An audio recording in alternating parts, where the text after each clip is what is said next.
Yo, yo, ben de şuraya.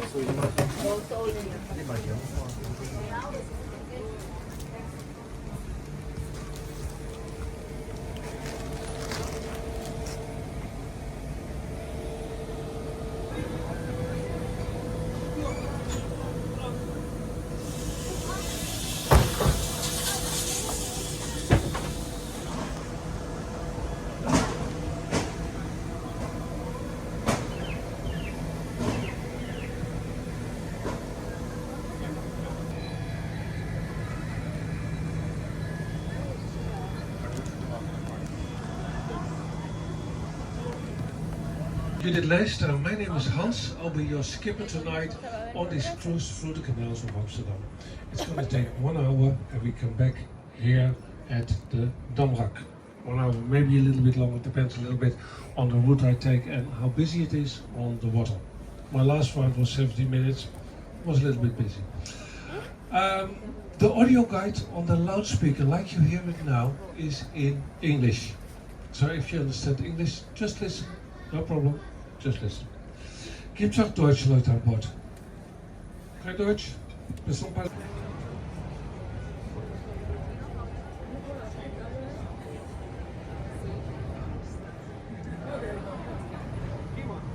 And pleasant as possible, please follow these rules of the boat. Please do not stand on the chairs or benches. The space behind the captain should be kept free of any objects. And whatever you do, please keep your arms and head inside the boat at all times. Some of the bridges are very low, and they come up suddenly.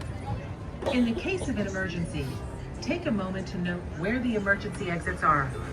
There are 2 at the front of the boat, 1 to the left, and 1 to the right, and another through the hatch door in the roof. This boat is equipped with life-saving equipment. And if an emergency situation arises, the captain will distribute them and give you instructions. Remember, this is a non-smoking cruise. When you exit the boat, please check and double check that you have all your belongings with you. Any questions? Your captain is here to assist you. Now, sit back, relax, and enjoy the cruise.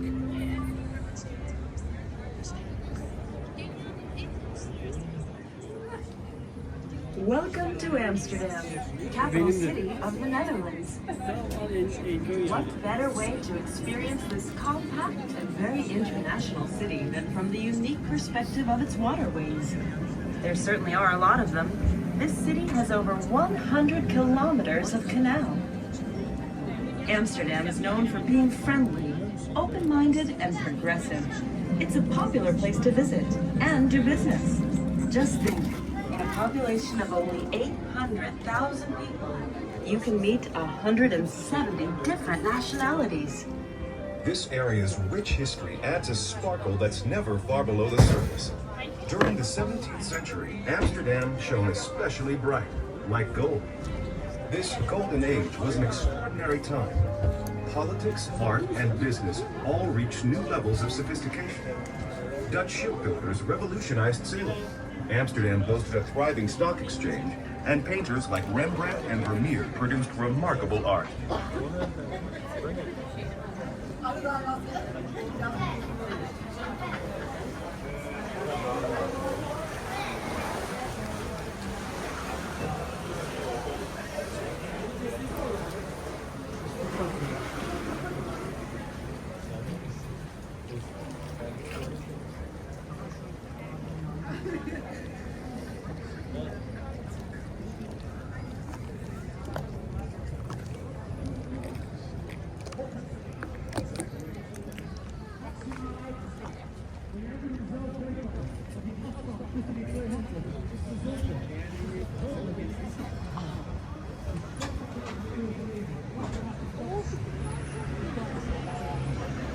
Let's take a step back in time, a big step to the 12th century.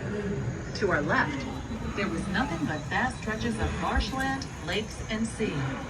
To our right, at the mouth of the Amstel River, was an early settlement of simple huts.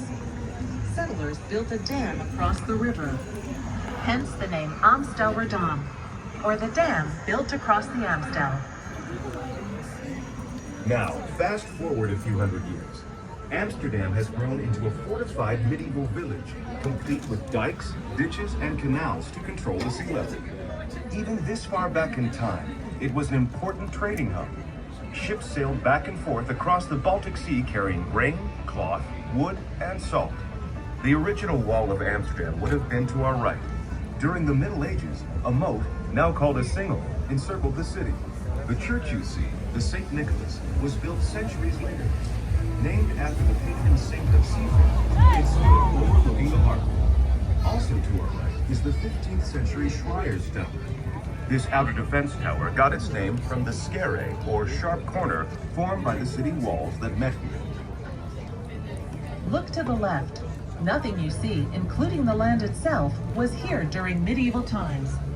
Over the centuries, much of the land around us was wrestled from the sea.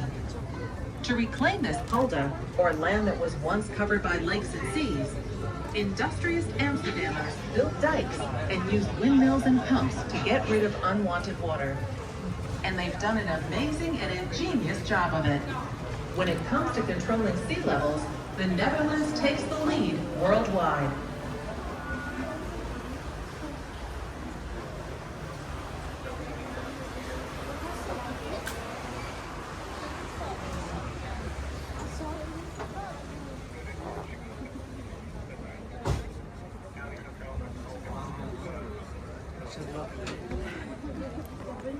There are no straight lines in Amsterdam's city center, but instead concentric canals lined and crisscrossed by streets, some centuries old.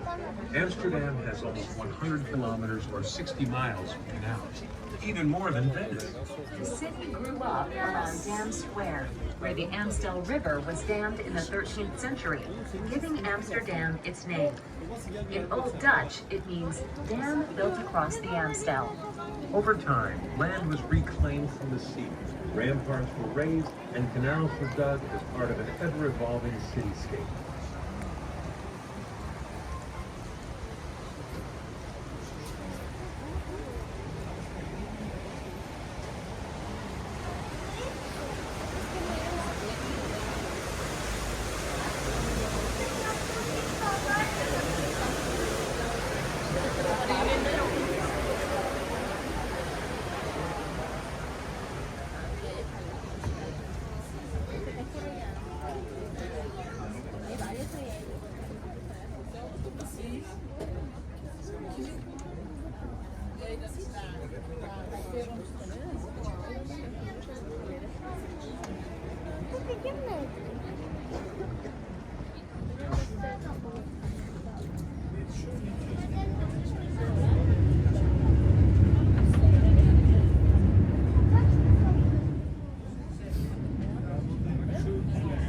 The building with flags atop it is the former Scheepvaart House, or shipping house. A group of shipping companies ran their businesses from here. This early 20th century building is considered to be the first true example of the Amsterdam school style of architecture. The front of the building is impressively adorned with statues of Neptune, his wife, and 4 figures that represent the points of the compass. The building is decorated inside and out with all kinds of nautical symbols, anchors, ships, and famous Dutch mariners. It's now a 5-star luxury hotel.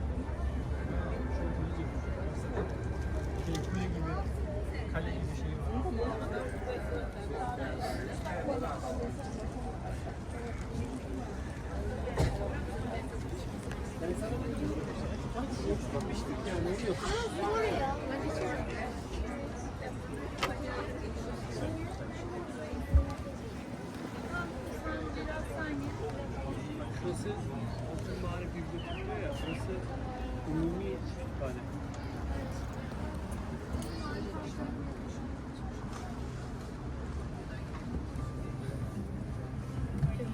We are now in the Oosterdok, or East Harbor. It was constructed at the beginning of the 19th century. The tall, green ship-like building is NEMO, the Children's Center for Science and Technology. With lots of interactive exhibits, it's a popular place for families. As much as it looks like a ship, that wasn't the original intention. The famous Italian architect, Renzo Piano, designed Nemo as an inverse reflection of the A tunnel, which runs beneath it. The building's height equals the depth of the tunnel. Nemo gets its green color from the oxidated copper that covers its walls. There's a unique sand-filled terrace on the roof where you'll find sunbathers searching for rays while enjoying beautiful views of the harbor and the city.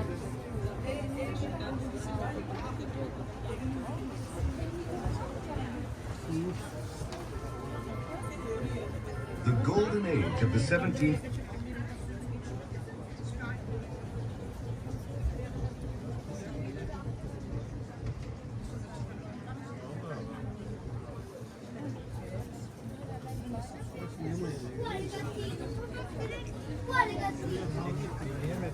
The Maritime Museum is housed near the old harbor in a very large building that was once the weapon arsenal or warehouse for the Amsterdam Admiralty. There were originally 2 docks in front of the building for constructing and arming warships of the Dutch Republic with cannons and other weapons. A replica of a trade ship called the Amsterdam is now docked outside the museum, giving insight into just how small and cramped sailing conditions were. The building was renovated and reopened in 2011.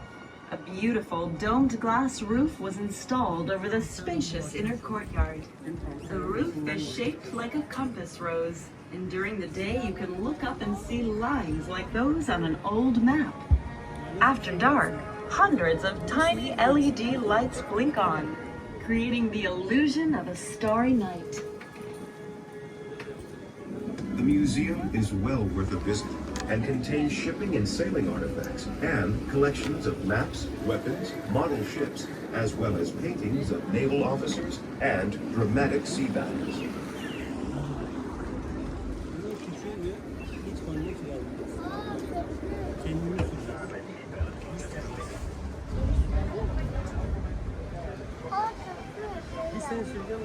We're now traveling along what was once the outer defense wall of the city. The original city boundary was to the right, the left, Salt Marsh, and the North Sea. That brings us to the other half. Montalban's for setting potential invaders. It was built to protect the city's shipyards, wharves, and warehouses from attack. From here, Dutch soldiers armed with longbows, crossbows, and horny firearms called arquebuses kept watch over the wide expanses below. The tower's white spire and clocks were added a century later. They were designed by Hendrik de Keyser, an architect whose work can be seen around Amsterdam, and who you're certain to hear more about on this cruise. The clocks couldn't keep time, and the tower's bells rang out randomly, so locals gave it the nickname Silly Jack. Not long after the spire and clocks were added, the tower began to list to one side. With some effort, it was pulled to rights. You might be wondering why so many buildings in the city tip to one side or the other. The ground in Amsterdam, a mix of peat, sand, and soil, is very soft. Because of this, buildings were generally designed to be as light as possible. None were very tall, and they often had lots of windows. For stability, they were built on a bed of wooden piles driven as deep as 15 meters. That's 45 feet into the ground.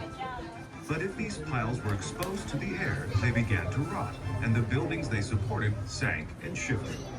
Today, water levels in and around the city are carefully controlled to minimize loss. When new piles are needed, they're made of concrete. Still, you'll see many a house with a sideways tilt. The Montalbanstoren was a place where sailors gathered before setting out to sea. The journeys were long and difficult, and not everyone returned. Legend has it that the women who loved them also came here to say goodbye, perhaps forever.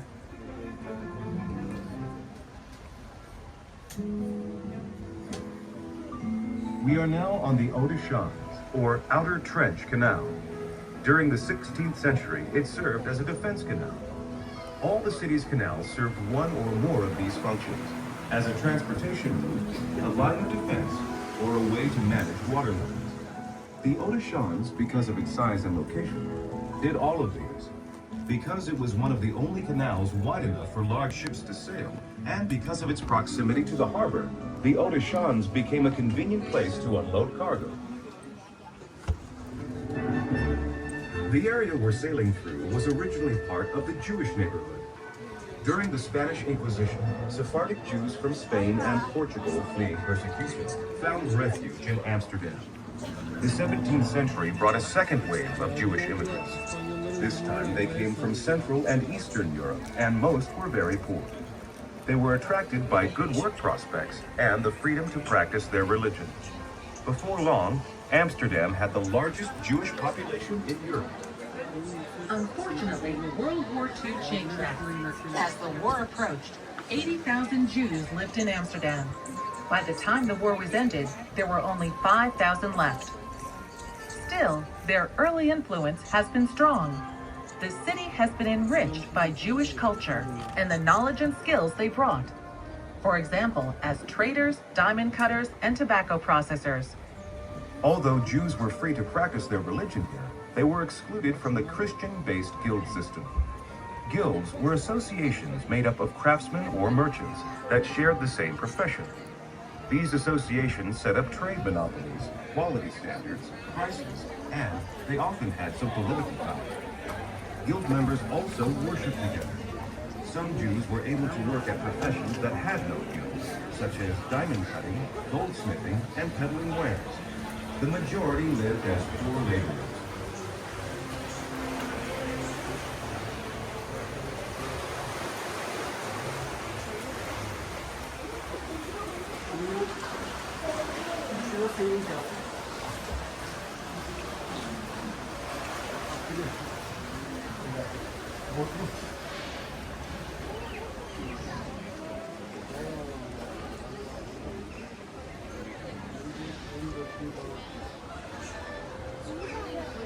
We're now approaching the Waterloo Plain.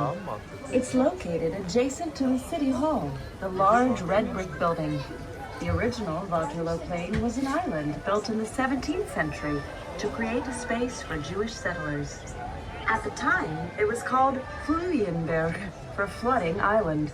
Over time, the name morphed into Vlooienburg, for Flea Island, and the bustling market held here was called the Flea Market. For centuries, Jewish traders sold their wares here. The market continues to operate and is now known as the largest flea market in the Netherlands.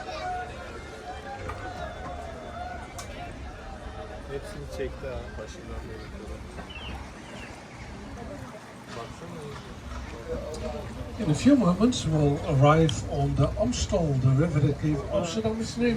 Dam over the Amstel, Amstelredam, and now Amsterdam. On your right hand side, a little bit further away, you will see a small tower. That is the Munttoren. Like the Schreierstoren and the Montelmaanstoren you already saw, it is a defense tower from the 15th century, so medieval times. And this was the defense tower on the south side, because it was part of the gate on the south side of the medieval city, the Regulierspoort, the gate on the south side.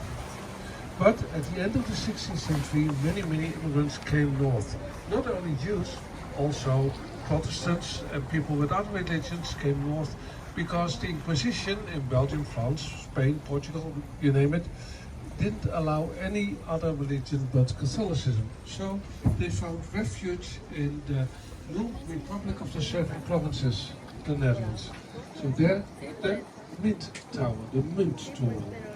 Here there was freedom of religion, and they found better prospects of work because of how the society was organized.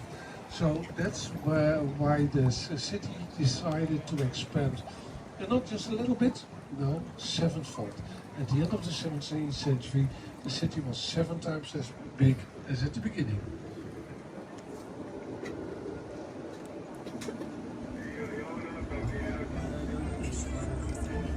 We're now on the Amstel River. The round, white-faced building you see next to the City Hall is the Muziektheater, or Music Theater. It's home to the Dutch Opera, known for its daring productions, the Holland Symphonia, and the world-renowned Dutch National Ballet. The Dutch may be known for their tolerant attitudes, but they also have strong opinions.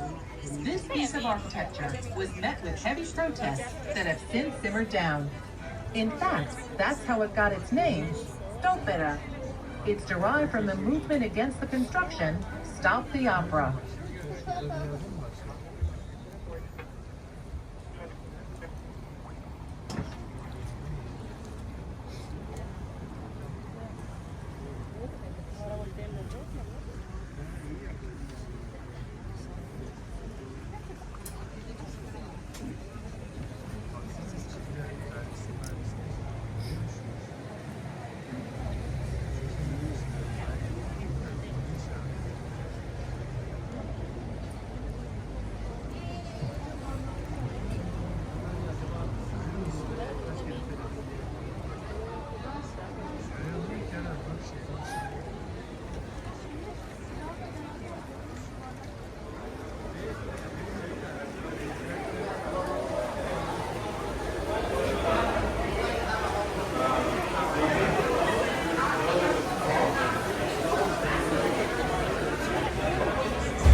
Otherwise referred to as the famous Skinny Bridge, stretches all the way across the Amstel River.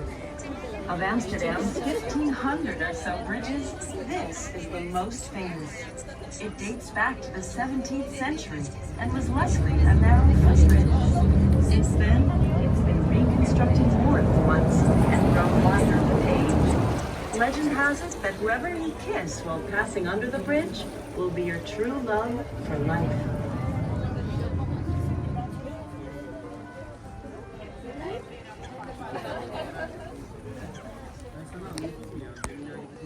Okay, everybody awake? Okay, took it a little bit tight. Okay, many boats from the other side, but no problem, it's wood. It can handle it.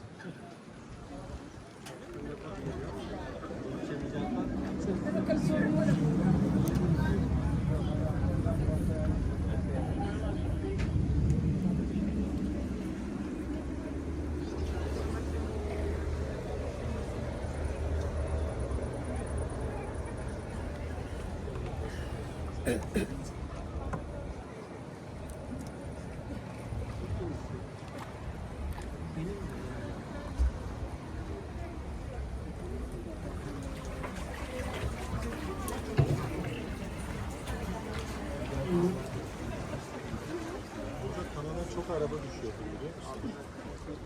Değil mi? Burada kanala çok araba düşüyor. Böyle dönüşte çarpıyor düşüyor öyle şey var. We're now on Herrengracht, or the Gentleman's Canal. It was part of a careful plan to expand the city. In the early 17th century, a time of tremendous physical and economic growth, 3 new canals were laid out in concentric rings. The Herrengracht was innermost. The Kaisersgracht, or Emperor's Canal, was in the middle, followed by the Prinsengracht, or the Prince's Canal. The wealthiest citizens, shipbuilders, merchants, investors, and politicians built elegant mansions on the Herrengracht. The Kaisersgracht was solidly middle class, while the Prinsengracht had a more industrial atmosphere. It's the Waldorf Astoria Hotel. I say the Cellar Hotel, but well, maybe it's not. So that's in a few moments on the left-hand side, and then after the next bridge, there is the Reguliersgracht. And the Reguliersgracht, that canal, is famous because it is in one line and it has 7 arched bridges. 7 arched bridges, and everybody wants to make that photo. And we're lucky that it's still a canal, because originally, well, there was a time when the city wanted to get more cars into the city. And the plan was to make a street out of it, to fill in that canal and to make it a street. Well, we're very lucky that somebody took action and said, you can't do that, that's way too beautiful to ruin. So it is still a canal. In the Jordaan, however, there are quite a few canals that are made into a street. The most famous of them, the Rozengracht, the Canal of Roses. that now is a street, but that was in another time frame. Yeah, I always listen to the radio because my colleagues are telling on the radio where they are, and that's how we know to avoid collisions.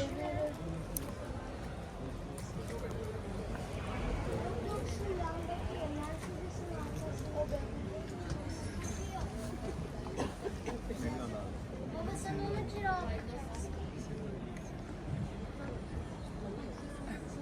O ne? Ben onu üniversiteye gittiğimde ondan 5 tanesini sattım. If you're here on the tonight in the evening, here on the right is Thorbecke Square. Thorbecke Square and Rembrandt Square is around the corner, and that's one of the centers of the Amsterdam nightlife, together with the Leidseplein, Get which your is a camera little ready. bit to the south. We're about to pass by one of the most photographed views in Amsterdam. The 7 arched bridges over Reguliersgracht, or Reguliers Canal. This beautiful and unique view of all 7 bridges at once can only be seen from here on waters of the Herengracht. Our kind captain will be slowing down to give everyone a chance to catch a photo of this unique sight.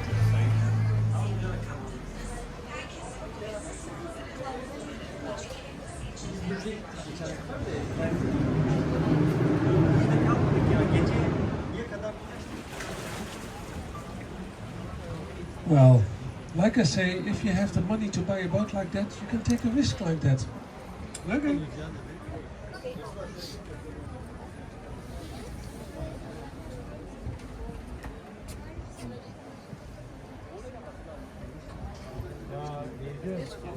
Bak bak. Sorry hoor, ik wil ook.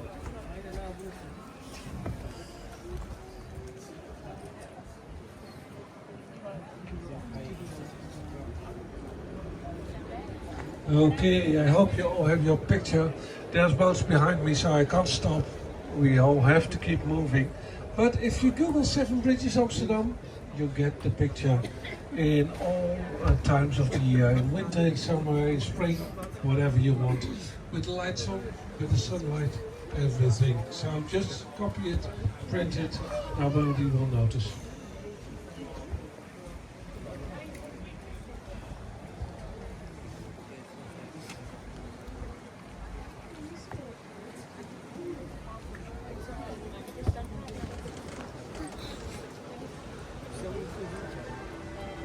While nobles ruled elsewhere in Europe, here in Amsterdam, it was the self-made merchants. During the 17th century, they were earning as much as 700,000 euros a month. That's more than the average rich person earns today. The wealthiest of the wealthy lived here, on the Herengracht. Today, almost all of these mansions are used for business, as people can no longer afford to live in them. An exception is the city's mayor, whose official residence is at number 502 Herengracht. Look for the gray facade with white columns just before the bridge. The golden age of the 17th century was a stellar time for Amsterdam. From politics and the economy to arts and science, everything flourished. And the city was now the most important trade center in Europe. There are many reasons for Amsterdam's astounding success. It had the largest and most progressive shipbuilding industry in Europe. Dutch traders sailed farther than anyone else to newly discovered lands in the Far East and to North and South America. They organized into companies like the Dutch East Indian Company and the Dutch West Indian Company. And the profits from trading staples like grain and exotics such as spices, porcelain, precious stones, and textiles were enormous. Now let's slip back in time to the 17th century. Imagine a colorful scene. Gentlemen in fine clothing on the street, speaking different languages. Elegantly outfitted ladies stepping down into horse-pulled carriages. The clatter of wheels on cobblestones. And dare we mention it, an unpleasant waft of sewage coming from the canal.